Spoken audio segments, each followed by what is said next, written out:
Audio Jungle.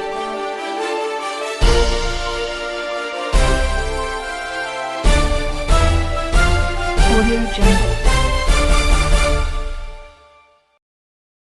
Appu ಆಸರೆ ನಿರಾಶ್ರಿತರಿಗಾಗಿ ಅನ್ನದಾಸೋಹ ಸೇವೆ ನಮ್ಮದು ಸಹಾಯ ನಿಮ್ಮದು.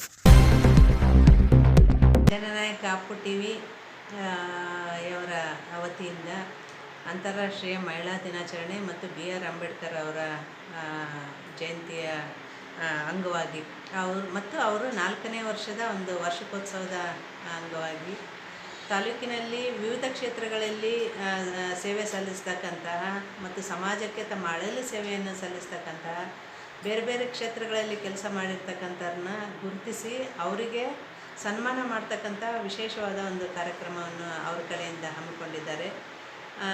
ನಮ್ಮ ತಾಲೂಕಿನಲ್ಲಿ ಕೂಡ ಸಾಕಷ್ಟು 4 ವರ್ಷಗಳಿಂದ ಕೂಡ ಅವರು ನಿರಂತರವಾಗಿ ಸಮಾಜ ಸೇವೆಯನ್ನು ಮಾಡ್ತಾ ಬಂದಿದ್ದಾರೆ.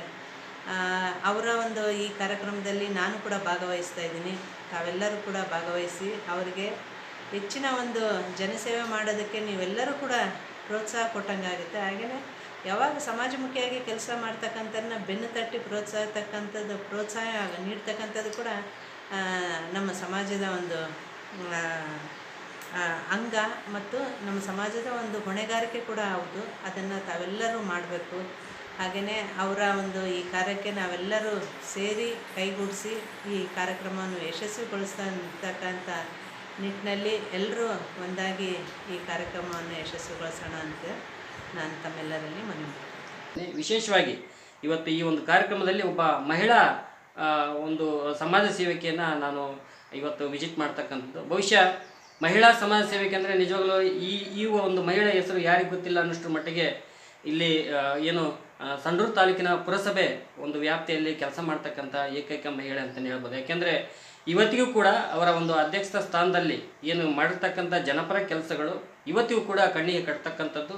ಹಾಗೆ ಇವತ್ತು ಅಂಥ ಒಂದು ಕೆಲಸಗಳನ್ನ ಹುಡುಕ್ತಾ ಹೋದಾಗ ಸಾಕ್ಷಿ ಸಮೇತ ಇವತ್ತು ಅವರು ಕೆಲಸ ಮಾಡಿರ್ತಕ್ಕಂಥದ್ದು. ಶ್ರೀಮತಿ ಅನಿತಾ ವಸಂತಕುಮಾರ್ ಯಾರಿಗೆ ಗೊತ್ತಿಲ್ಲ ಹೇಳಿ ಅನ್ನಷ್ಟರ ಮಟ್ಟಿಗೆ ಇವತ್ತು ಗ್ರಾಮೀಣ ಭಾಗದಲ್ಲಿ ಕೂಡ ಅನೇಕ ಬಡ ಕುಟುಂಬಗಳಲ್ಲಿ ಕೂಡ ಸಹಾಯ ಸಹಕಾರ ಕೊಡ್ತಕ್ಕಂಥ ಒಬ್ಬ ಏಕೈಕ ಮಹಿಳೆ.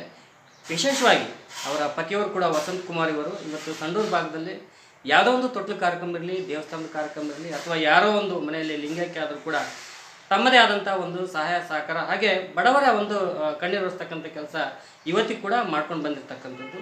ಹೀಗಾಗಿ ಇವತ್ತು ಅವರ ಒಂದು ನಿವಾಸದಲ್ಲಿ ನಾನು ಇರ್ತಕ್ಕಂಥದ್ದು. ಏಕೆಂದರೆ ಈ ಒಂದು ವಿಶೇಷ ಕಾರ್ಯಕ್ರಮದಲ್ಲಿ ಕೂಡ ಶ್ರೀಮತಿ ಅನಿತಾ ವಸಂತಕುಮಾರ್ ಅವರನ್ನು ಕೂಡ ನಾವು ಇವತ್ತು ಆಹ್ವಾನ ಮಾಡ್ತಾ ಇದ್ದೀವಿ. ಜನನಾಯಕ ಅಪ್ಪು ಟಿವಿ ಅಪ್ಪು ಆಸರೆ ನಿರಾಶ್ರಿತ ಅನ್ನದಾಸೋಹ ಟ್ರಸ್ಟ್ ವತಿಯಿಂದ ಆಯೋಜಿಸಿರ್ತಕ್ಕಂಥ ಅಂತಾರಾಷ್ಟ್ರೀಯ ಮಹಿಳಾ ದಿನಾಚರಣೆ ಮತ್ತು ಡಾಕ್ಟರ್ BR ಅಂಬೇಡ್ಕರ್ ಜಯಂತಿ ಅಂಗವಾಗಿ ಗ್ರಾಮೀಣ ಭಾಗದ ಆಶಾ ಕಾರ್ಯಕರ್ತರು, ಶಾಲಾ ಶಿಕ್ಷಕಿಯರು ಮತ್ತು ಅಂಗನವಾಡಿ ಶಿಕ್ಷಕರಿಗೆ ವಿಶೇಷವಾಗಿ ಹೆರಿಗೆ ಮಾಡಿಸ್ತಕ್ಕಂಥ ಸೂಲಗಿತ್ತಿಯವರಿಗೆ ಸನ್ಮಾನ ಸಮಾರಂಭದ ಕಾರ್ಯಕ್ರಮದ ಅಂಗವಾಗಿ ಈ ಕಾರ್ಯಕ್ರಮಕ್ಕೆ ನಾವು ಬರ್ತಿದ್ದೀವಿ. ತಾವು ಸಹ ಈ ಕಾರ್ಯಕ್ರಮಕ್ಕೆ ಬಂದು ಈ ಕಾರ್ಯಕ್ರಮ ಯಶಸ್ವಿಗೊಳಿಸಬೇಕು ಹಾಗೂ ತಮಗೆ ತಿಳಿದಂತಹ ಸಹಾಯವನ್ನು ಮಾಡಿ ಈ ಕಾರ್ಯಕ್ರಮದ ರೂವಾರಿಗಳಿಗೆ ಸಹಾಯ ಹಸ್ತವನ್ನು ಚಾಚಿ ಅವರ ಕಾರ್ಯಕ್ರಮಕ್ಕೆ ಬಂದು ಅವರಿಗೆ ಹಾರೈಸಿ ಎಲ್ಲರಿಗೂ ಶುಭ ಹಾರೈಸ್ಬೇಕಂತೇಳಿ ತಮ್ಮಲ್ಲಿ ವಿನಂತಿ ಮಾಡ್ಕೊಳ್ತದೆ. ನಿಜವಾಗ್ಲೂ ಈ ಬಡತನ ಅಡ್ಡಿ ಬರುತ್ತೆ ಏನಾದರೂ ಸಾಧನೆ ಮಾಡಲಿಕ್ಕೆ, ಗುರಿ ಮಾಡಲಿಕ್ಕೆ ಅಂತ? ಮೊದಲೆಲ್ಲ ಬಡತನನೇ ಭಾಳ ಅಡ್ಡಿಯಾಗಿತ್ತು. ಹಾಗಾಗಿ ಕೆಲವರು ಅರ್ಧಕ್ಕರ್ಧಕ್ಕೇ ವಿದ್ಯಾಭ್ಯಾಸ ನಿಂದಿಸಿದ್ದಾರೆ. ಕೆಲವರು ಬಡತನ ಇದ್ರೂ ಅವ್ರ ಮನೆಯ ಸಹಾಯದಿಂದ ಸಹಕಾರದಿಂದ ಮುಂದುವರೆದು ಕೆಲವರೆಲ್ಲ ಉದ್ಯೋಗವಂತರಾಗಿದ್ದಾರೆ, ವಿದ್ಯಾವಂತರಾಗಿದ್ದಾರೆ.